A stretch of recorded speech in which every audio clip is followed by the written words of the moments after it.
ബംഗളൂരു നഗരത്തിലെ വീട്ടിൽ വലിയൊരു കവർച്ചയാണ് നടന്നത്. വീട്ടുജോലിക്ക് നിന്ന് ദമ്പതിമാർ 18 കോടിയുടെ സ്വർണ്ണ വജ്രാഭരണങ്ങളും പണവും കവർന്നു. ഒരാൾ കസ്റ്റഡിയിലുണ്ട്. 20 ദിവസം മുൻപ് മാത്രം ഈ വീട്ടിൽ ജോലിക്കെത്തിയ നേപ്പാൾ സ്വദേശികളായ ദിനേശും കമലയും ചേർന്നാണ് ഈ കൊള്ള നടത്തിയത്. സംഭവത്തിൽ വിപുലമായ അന്വേഷണം ആരംഭിച്ചിട്ടുണ്ട് ബംഗളൂരു പോലീസ്.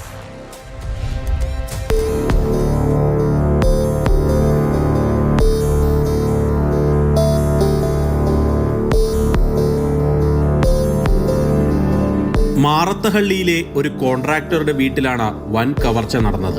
വീട്ടുടമ വിദേശത്തേക്ക് ടൂർ പോയ സമയത്തായിരുന്നു കവർച്ച. ഈ സമയം ഇയാളുടെ കുടുംബാംഗങ്ങൾ ബന്ധുവീടുകളിലേക്കും പോയി.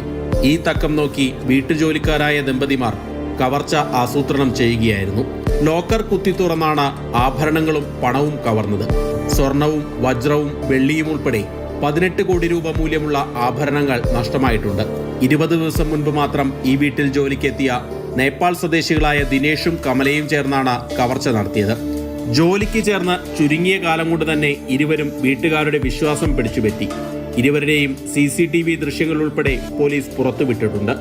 കവർച്ചയ്ക്ക് പുറമേ നിന്ന് സഹായം ലഭിച്ചിട്ടുണ്ടെന്നാണ് പോലീസ് സംശയിക്കുന്നത്. ദമ്പതിമാരെ കവർച്ചയ്ക്ക് സഹായിച്ച ഒരാളെ പോലീസ് കസ്റ്റഡിയിലെടുക്കുകയും ചെയ്തു.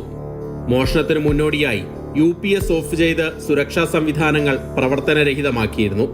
മുൻപ് ഈ വീട്ടിൽ ജോലി ചെയ്തിരുന്ന നേപ്പാളി ദമ്പതിമാരാണ് ദിനേശിനെയും വിമലയെയും വീട്ടുകാർക്ക് പരിചയപ്പെടുത്തുന്നത്. ഇവർ നാട്ടിൽ പോയ ഒഴിവിലാണ് ഇരുവരും ജോലിക്ക് കയറുന്നതും. കവർച്ചയിൽ മുൻപ് ജോലി ചെയ്തിരുന്നവർക്കും പങ്കുണ്ടോയെന്നും പരിശോധിച്ചു വരികയാണ്. പ്രത്യേക സംഘത്തെ അന്വേഷണത്തിനായി നിയോഗിച്ചിട്ടുണ്ട്.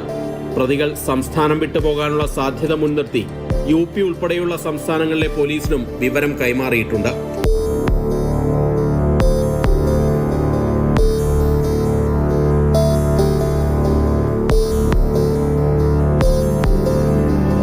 മാതൃഭൂമി ന്യൂസ്, ബംഗളൂരു.